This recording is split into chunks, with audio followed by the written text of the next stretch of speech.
뭐 일이 커진 것 같은데 지금? 원래 예정이 없던 건가? 네, 1-1.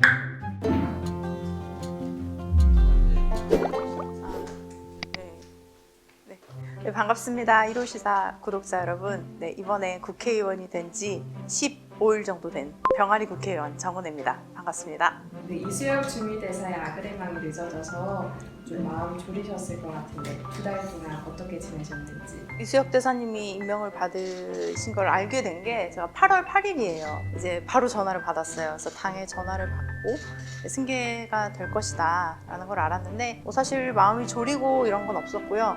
오히려 저는 준비할 시간이 더 많아서 좋았다. 상임위를 왜 선자위로 선택하셨는지. 부모님이 미혼모 관련된 이제 또 도움을 주고 계시고요. 그래서 이제 여가위를 가고 싶었어요. 여가위는 복수 상임위라서 이제 원래 본 상임위가 있어야 한다고 하시더라고요. 그래서 어떤 상임위가 가장 많은 그 청년과 여성들에게 좀 혜택을 줄 수 있고 제가 도움을 줄 수 있을까 생각을 해봤는데 특히 그 중소벤처기업부를 보면 우리나라 국민의 정말 다수가 종사하고 있는 중소기업이나 1인 기업들 그분들의 고충과 애로사항을 듣고 제가 좀 해결하는 일을 하고 싶다.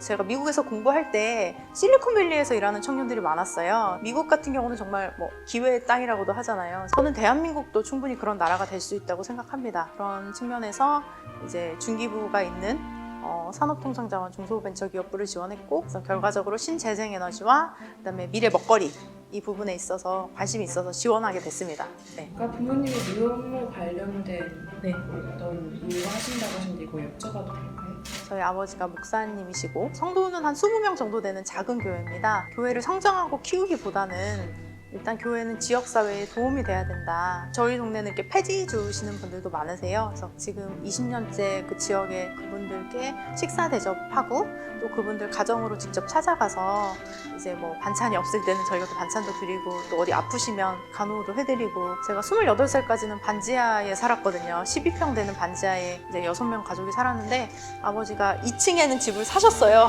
그래가지고 그 집에는 미혼모들이 지낼 수 있도록 그래서 그런 미혼모들이랑 같이 어릴 때부터 자랐고 국가에서는 굉장히 작은 정책이에요. 미혼모들한테 지원을 하는 게. 근데 그분들이 자기가 낳은 아이를 포기하지 않고 키울 수 있는 힘이 되었다. 그래서 국가의 정책이 한 사람의 인생에 희망을 줄 수 있고 인생을 변화시킬 수 있다. 그런 생각을 해서 그럼 어릴 때부터 저도 그럼 정치하면 되겠다. 그런 생각을 했습니다. 그 20살 때 이제 열린우리당에서 인턴 생활 하신 걸로 알고 있습니다. 어떤 계기로 하시게 되셨는지 그리고 왜 열린우리당을 선택하셨는지. 제가 대학교 3학년 때 2004년 총선이 이루어졌는데 부산 같은 경우는 굉장히 그 당시에는 한나라당인가요? 새누리당이 굉장히 그 강한 지역인데 그 당시에 이제 저희 그 젊은 이제 30대 40대 이제 분들이 많이 출마를 하게 되었죠. 그러면서 열린우리당으로 이제 정윤재 후보님이 출마를 하셨고 제가 돕게 되었는데 우리 당을 선택한 이유는 간단히 말하면 저는 선배들이 존경스러워요. 그러니까 선배를 내가 선배라고 당당하게 어디 가서 얘기할 수 있느냐.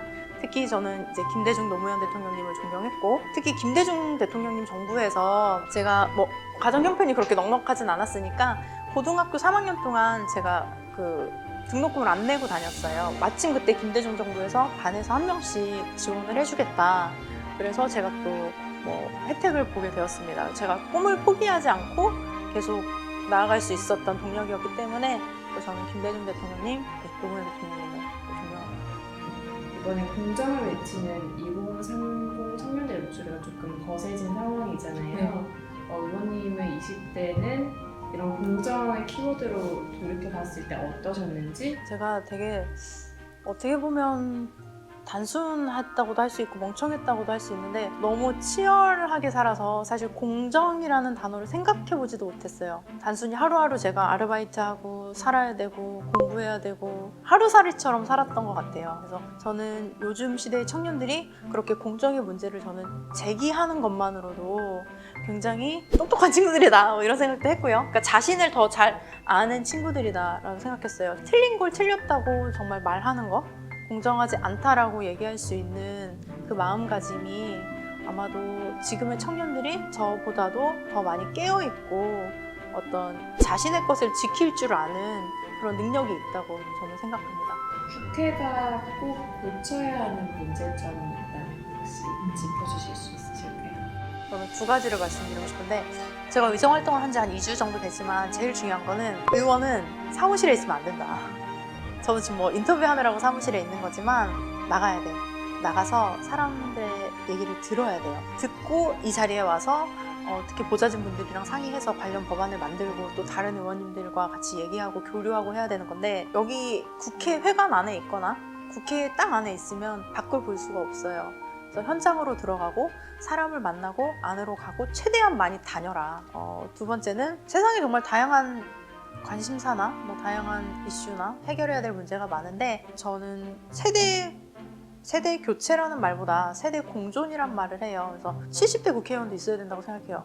60대도 있어야 되고 그렇다면 20대, 30대 국회의원도 있어야 되는 거죠. 어떤 한 성별이나 한 세대가 과도하게 대표가 되면 안 된다고 생각을 하기 때문에 다양한 목소리를 가진 다양성이라고 저는 얘기를 하거든요. 제가 맨날 뭐 케이크 얘기 같은 거 하는데 맛있는 케이크를 만들려면 달콤한 뭐 생크림도 있어야 되지만 짠 소금도 있어야 되고 그렇죠? 뭐 초콜릿도 있어야 되고 밀가루도 있어야 되고 그런 다양한 재료들이 적절히 배합됐을 때 최고의 케이크가 나오거든요. 그런 식으로 다양한 의원님들이 좀 함께 했으면 좋겠다 그런 생각이 있습니다. 6개월 이제 총선까지 네. 남았는데 어떤 국회의원으로 남고 싶으신지 그리고 의정 생활에서 큰 가 있다.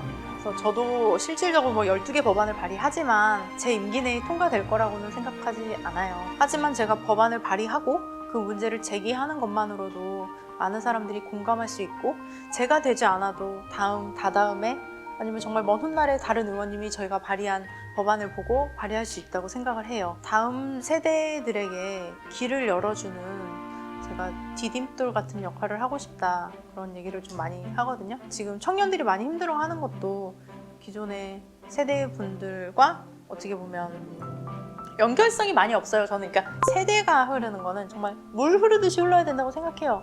인위적으로 댐을 막아서 그 물을 막아서 안 되고요. 그렇죠? 그 물을 너무 빠르게 가게 해도 안 되고 자연스럽게 이렇게 세대가 흘러가야 되는데 아마 그러지 못하는 측면을 청년들이 많이 속상하고 또 화가 나 있는 것 같아요. 그래서 우리 청년들이 나갈 수 있도록 제가 그 길에 뭐 조그마한 돌이라도 하나 되어서 그냥 저를 밟고 가소서 그런 역할을 좀 하고 싶습니다. 네. 마지막으로 하고 싶으신 말 있으시면 해주세요. 그러니까 세상을 바라볼 때 항상 다른 관점이 있다는 것도 생각하면 좋을 것 같아요. 그게 나에게서도 좋고 상대방에게서도 좋은 게 그냥 제 개인적인 경험에서도 보면 가난한 사람이면 가난한 사람답게 살지 않아도 되거든요. 지금의 사회는 어느 정도 그게 정해져 있는 것 같아요. 그러니까 특히 중고등학교 때 한 10년 공부를 한 게 내 수능 점수나 대학이 결정이 되고 그 결정된 대학으로 내가 평생을 뭐 그 분야라든지 아니면 어떤 할 수 있는 것들을 제한적으로 두는 것 같아요. 근데 세상에는 정말 다양한 길도 많고 다양한 일도 많고 저희 아버지도 말씀하시는 게 남들한테 피해 주는 거 아니면 너 하고 싶은 대로 다 해 이렇게 하세요. 근데 하고 싶은 대로 다 하면서 살았으면 좋겠습니다. 한 번 사는 인생인데 다 하고 살아야죠. 네.